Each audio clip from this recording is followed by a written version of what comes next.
दोस्तों अगर आपके साथ Amazon, फ्लिपकार्ट, अजियो, शॉपक्लूज या फिर जितनी भी ऑनलाइन ई कॉमर्स कंपनियां आपके साथ फ्रॉड अगर हुआ है तो आप लीगल प्रोसेस से कैसे रिफंड ले सकते हो। यहाँ पे जिनको लीगल प्रोसेस पता नहीं है वो कुछ लोग हमें एक दो लोग जो है वो हमें फ्रॉड बताते हैं कि भाई तू फ्रॉड करता है। तो मैं उनसे पूछना चाहता हूँ सबसे पहले चीज कि क्या आपको लीगल प्रोसेस पता है। सिर्फ नाम लीगल रख लेने से आप लीगल वाले नहीं हो जाते हो। सबसे पहले लीगल प्रोसेस आपको समझना पड़ेगा, लीगल प्रोसेस होता है क्या और कैसे ये काम करता है। ठीक है, अगर इन द केस आपके साथ Amazon ने फ्रॉड किया, आपके साथ कोई भी मैटर हुआ ई कॉमर्स का, आपको गलत प्रोडक्ट मिला है, मिसिंग प्रोडक्ट मिला है या फिर रॉन्ग प्रोडक्ट मिला है, इन्वेस्टिगेशन में उन्होंने मना कर दिया कि भैया हम आपका रिफंड एकदम नहीं दे सकते हैं, आपको जो करना है कर लीजिए, हम यहां से हाथ जोड़ चुके हैं, Amazon का ये कहना है। अब उनको बार बार आप कॉल करोगे, कांटेक्ट करोगे तो वो आपका अकाउंट ब्लॉक कर देंगे। अकाउंट ब्लॉक होने के बाद रिफंड लेना बहुत ही ज्यादा मुश्किल होता है लीगल प्रोसेस से भी, क्योंकि आपका डाटा जो है वो लोग बहुत ज्यादा डिलीट कर देते हैं। आपका ईमेल जो है, ईमेल उनसे कनेक्ट नहीं हो पाता है, कॉल भी कनेक्ट नहीं हो पाता है, क्योंकि आपका जो है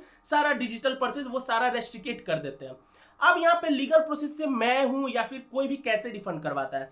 देखो लीगल प्रोसेस क्या होता है, आप किसी भी कंपनी पे डायरेक्ट केस नहीं कर सकते हो। अगर आपके साथ फ्रॉड हुआ है, अगर मान लो कोई हमारा जमीन कब्जा किए हुए, तो हम उस पर डायरेक्ट केस नहीं कर सकते। पहले हम उसको 30 दिन का अल्टीमेटम देते कि भैया इतना दिन के अंदर में तुम स्वेच्छा से रिफंड कर दो या फिर स्वेच्छा से हमारी जमीन लौटा दो तो बहुत खुशी है, नहीं तो फिर भैया आओ फिर मिलते हैं फिर कोर्ट में। इसी को लीगल नोटिस बोलते हैं या फिर लीगल प्रोसेस बोलते हैं। देखो हम लोग Amazon के केस में क्या करते हैं, लीगल प्रोसेस कैसे करते हैं। सबसे पहली चीज हम लोग जो है एक कंज्यूमर, देखो हम खुद नहीं बनाते क्योंकि हम वकील नहीं है, ठीक है, हम भी जो है आगे वकील को भेजते हैं आपके डिटेल के साथ सारी चीजें, तो वो जो है लीगल नोटिस बना के देते हैं Amazon के खिलाफ या फिर फ्लिपकार्ट के खिलाफ या फिर कोई भी कंपनी हो, आपको जिसके खिलाफ बनाना है वो बना के देते हैं। अब यहाँ पे लीगल प्रोसेस का मैं लास्ट में बताऊंगा कैसे काम करता है। सबसे पहले मैं बता देता हूं लीगल नोटिस आप कहां कहां से बनवा सकते हो। ठीक है, लीगल नोटिस अगर आपका ई कॉमर्स का केस है तो आपको नॉर्मल वकील बना के नहीं देंगे, आपको जो है डिस्ट्रिक्ट कंज्यूमर कोर्ट के ही एडवोकेट से बनवाना पड़ेगा और सही फॉर्मेट में बनाना पड़ेगा, तभी जो है Amazon उसको एक्सेप्ट करता है। आप वहां भी जाके बनवा सकते हैं और हमसे भी बनवा सकते हैं। दोनों में फर्क क्या है, वहां जाके बनवाने में क्या फर्क है, हमसे बनवाने में क्या फर्क है। दोनों में आपको पैसे लगने हैं, लेकिन वहां जाके आप बनवाओगे तो वहां पे पैसे हमसे ज्यादा ही लगने वाले हैं और हमसे बनाओगे तो हम लोग एक minimum amount slab wise charge करते हैं। ठीक है, क्योंकि हम लोग 2-3 वकील रखे हुए, उन्हीं से हम लोग सारा चीज करवाते हैं। अब यहाँ पे जो है बेनिफिट क्या है कि आप हम ही से क्यों बनवाओ। देखो अगर आप कोर्ट में जाके फिजिकली आप कोर्ट में जाके 2-3 दिन चक्कर काट के वहां के वकील से अगर आप लीगल नोटिस बनवाते हो, सबसे पहली चीज है कि आपको वो लीगल नोटिस प्रोवाइड कर देंगे। उनको जो फॉर्मेट पता होगा, अगर वो केस पहले कभी हैंडल किए हो या ना किए हो, उनको जो प्रोसेस पता होगा ना वो प्रोसेस में वो आपको बना के दे देंगे। ठीक है, और उसके बाद दोबारा आप उनसे कोई भी अपडेट नहीं पूछ सकते हो। अगर आप दोबारा उनसे अपडेट पूछने जाओगे वो आपको अजीब तरह से रूडली टाइप से बात करेंगे। उनको पैसा मिल गया, उन्होंने आपको नोटिस प्रोवाइड कर दिया, उनका काम खत्म। लेकिन हम लोग क्या करते हैं, अगर Amazon की तरफ से कोई मेल आता है तो उसका क्या रिप्लाई देना है, लीगल नोटिस का कोई रिप्लाई आता है तो उसका क्या रिप्लाई देना है, या फिर अगर वो आपको कांटेक्ट करते हैं, कोई इस तरह का मेल करते हैं तो आपको क्या उसका रिप्लाई देना है, उसमें हम लोग गाइड करते हैं जहां तक हमसे हो पाता है। तो बेनिफिट यही होता है, दोनों जगह से बना सकते हो। सिर्फ फर्क यह है कि आपको हम लोग रिफंड तक का गाइड करेंगे, लेकिन वहां के जो कोर्ट के जो वकील होते हैं वो आपको गाइड नहीं करेंगे, बस नोटिस तक का वो आपको सपोर्ट देंगे। नोटिस देने के बाद उनका काम खत्म। आप उनसे जितनी बार मिलने जाओगे उतने बार आपसे पैसा लेंगे और हम लोग सिर्फ एक ही बार लेते हैं। फर्क यही है। अब लीगल नोटिस भेजा कैसे जाता है और लीगल नोटिस काम कैसे किया जा करता है। देखो अगर आपके साथ लैपटॉप का फ्रॉड होता है, अगर रॉन्ग प्रोडक्ट मिलता है तो रॉन्ग प्रोडक्ट का लीगल नोटिस बनता है, मिसिंग प्रोडक्ट मिलता है मिसिंग प्रोडक्ट का, डिफेक्टिव, या फिर यहां तक कि पिकअप स्कैम। अब पिकअप स्कैम क्या होता है, आपका प्रोडक्ट वो लोग रिटर्न लेके जा चुके हैं लेकिन उसके बाद बोलते हैं कि आपने उनको गलत प्रोडक्ट दिया है, तो उसमें भी लीगल नोटिस से ही रिफंड प्रोसेस करवाया जाता है। अब लीगल नोटिस 3 पेज का होता है, उसमें सारा डिटेल आपका मेंशन होता है, सारी चीजें मेंशन होती है। ठीक है, एक अलग फॉर्मेट ही होता है, वो मैं यहाँ पे नहीं दिखा सकता क्योंकि वो कॉन्फिडेंशियल होता है। ठीक है, सारा चीज उसमें मेंशन होता है। उसके बाद नोटिस तैयार होता है, नोटिस आपको भेजा जाता है। अब नोटिस आपको मिलता है, उसको आपको प्रिंट आउट करवाना होता है। प्रिंट आउट करवाने के बाद नीचे आपको सिग्नेचर करना होता है, सब कुछ नीचे आपको फिल इन द ब्लैंक्स होता है, जो जो आपका डिटेल चाहिए वो वहां पे आपको सिग्नेचर करना होता है। उसके बाद आपको 3 जगह कुरियर करना पड़ता है, एक सेलर को जाता है और 2 Amazon के लीगल टीम के हेड क्वार्टर में जाता है और 3 लीगल टीम को मेल जाता है, चाहे वो Amazon हो या फिर फ्लिपकार्ट हो या फिर कोई भी कंपनी हो। अमेजोन का तो मे भी 3 मेल आईडी है लीगल टीम का, और दो कुरियर है और एक सेलर को जाता है। फ्लिपकार्ट का 2 जगह जाता है, शॉपक्लूज का 2 एक जगह जाता है।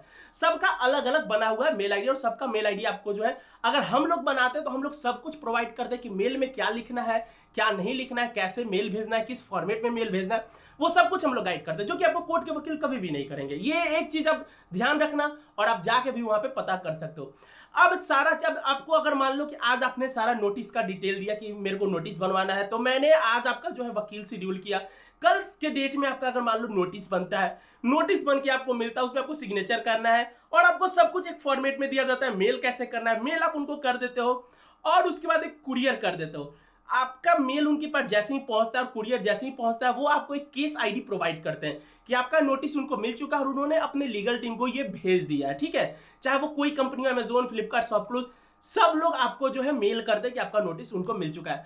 अब नोटिस मिलने के बाद जो है अमेजोन को 30 डेज का टाइम दिया जाता है, यानी कि 30 दिन का नोटिस पीरियड 30 दिन का होता है। कितना भी बड़ा से बड़ा अमाउंट हो या फिर कितना भी छोटा छोटा अमाउंट हो, 30 दिन का नोटिस पीरियड उनको दिया जाता है। अब 30 दिन के अंदर में अगर वो लोग रिफंड नहीं करते हैं तो हम लोग क्या एक्शन ले सकते हैं।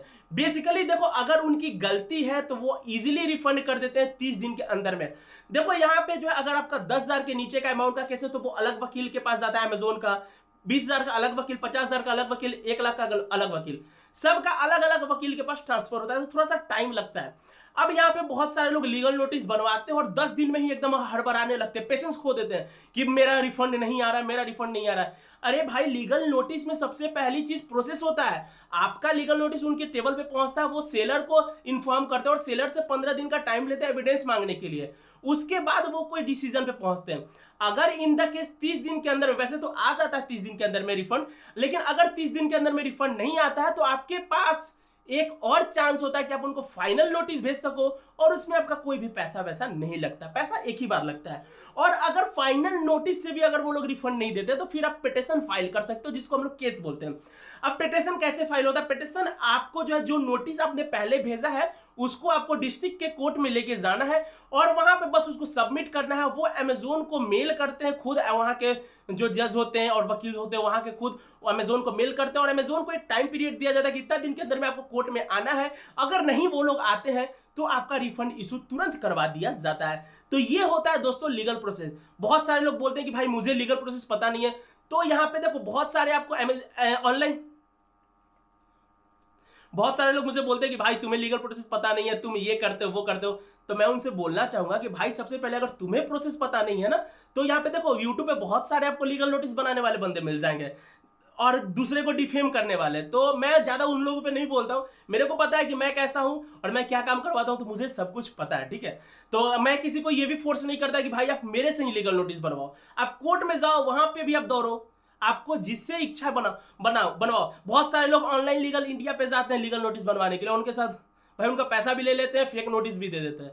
तो देखो, मैं चाहूं तो बहुत सारे लोगों को बोल सकता हूं कि जाओ ना भाई जहां बनवाना, लेकिन मैं देखता हूं कि बहुत सारे कस्टमर का ऑलरेडी पैसा फंसा हुआ है, तो उनको सही सर्विस प्रोवाइड की जाए, वही हमारी इच्छा होती है। और मेरे को कोई जरूरत नहीं है कि मैं इतना बड़ा बड़ा ज्ञान दूं, कि अभी मैंने पिछली वीडियो में बताया कि आपको कैसे शॉपिंग करना है, क्या क्या नाम एड्रेस कैसे लिखना है। अगर मेरे को ऐसा कुछ रहता तो मैं आपको बताता ही नहीं, भले ही यार आपके साथ फ्रॉड हो जाए, मेरे को क्या जाता है। तो नहीं, देखो किसी की भी मेहनत की पैसा होता है और उसका जो है हर किसी को सम्मान करना चाहिए, चाहे वो मेरा मेहनत का पैसा हो या फिर आपका मेहनत का पैसा हो। मैं भी कुछ काम करवा रहा हूं तो मेरे को भी आगे पैसा देना पड़ता है, कोई भी वकील फ्री में नहीं करते। और बहुत सारे लोग ये बोलते हैं कि भाई मेरा रिफंड नहीं हुआ, मेरा लीगल नोटिस का पैसा रिफंड कर दो। तो लीगल नोटिस का पैसा दुनिया का कोई भी वकील जो है वो रिफंड नहीं करता है, पहली चीज। और बहुत सारे लोग बोलते हैं कि भाई तुम लिख के तो गारंटी, लीगल प्रोसेस में कोई गारंटी नहीं होती है, बस हमारे तरफ से आपको पूरा गाइड किया जाता है, क्योंकि आपके पास दूसरा कोई ऑप्शन नहीं बचता है। अगर आप ये सोचोगे कि मैं 50,000 का सामान छोड़ देता हूं 1,000, 2,000, 3,000 रुपए के लीगल नोटिस के लिए, तो भाई फिर आपकी गलती है, फिर इसमें मैं कुछ नहीं कर सकता। आपको स्टेप तो लेना पड़ेगा ना, स्टेप जब तक आप नहीं लोगे तब तक आप कैसे सक्सेस कर पाओगे। सबसे पहली चीज जो प्रोसेस है उसको करना पड़ेगा। बहुत सारे लोगों को मैं ये प्रोसेस बताऊं कि ये करो, लेकिन वो करते नहीं है, पहले ही हड़बड़ा जाते, पेशेंस खो देते कि भैया मेरे को रिफंड दिलवाओ या फिर मेरा पैसा वापस करो। तो भाई ऐसे नहीं होता है। लीगल प्रोसेस का एक फंडा होता है, एक प्रोसेस होता है, उसके अंदर हम भी काम करते हैं, आपको भी काम करना पड़ता है। और अगर सही तरीके से आप काम करते हो, पेशेंस के साथ आप करते हो और जो जो प्रोसेस बताया जाता है अगर आप लीगल प्रोसेस करते हो तो इजीली आपका रिफंड होता है भाई, इसमें कोई दिक्कत ही नहीं है, इजीली आपका रिफंड हो। तो दोस्तों आपको समझ में आ गया होगा, इतना बड़ा वीडियोस में लीगल प्रोसेस में इसीलिए बताया कि बहुत सारे लोग के माइंड में एकदम कंफ्यूजन था कैसे लीगल प्रोसेस होता है। तो अगर आप हमसे बनवाना चाहते हो लीगल नोटिस जो कि आपको पूरा रिफंड तक आपको गाइड किया जाएगा, तो यहाँ पे नीचे इंस्टाग्राम आईडी है, यहाँ पे मुझे कांटेक्ट कर सकते हो। और आपको जो भी चीजें देखो, मैं जरूरी सबको मैं सजेस्ट नहीं करता लीगल नोटिस, जिनका रिफंड हो पाएगा, जिनमें चांसेस होते हैं, मैं उन्हीं का लीगल नोटिस बनवाता हूँ। ये नहीं कि कोई भी बंदा आ जाए, 3 महीना 5 महीना पुराना बंदा आ जाए, नहीं भाई आपका लीगल नोटिस से रिफंड हो जाएगा, ऐसा नहीं। लीगल नोटिस से रिफंड आपका 1 महीने के अंदर हो सकता है, अगर 1 महीने के अंदर में आप उनको सारा चीज ये करते हो तो। जितना जल्दी करोगे उतना ही जल्दी बेनिफिट आपका होता है। दोस्तों आई होप आपको ये वीडियो पसंद आई होगी। वीडियो पसंद आई तो वीडियो को एक लाइक करें, चैनल को सब्सक्राइब करें। मिलते हैं नेक्स्ट इंफॉर्मेशनल वीडियोस में, तब तक के लिए जय हिंद, वंदे मातरम।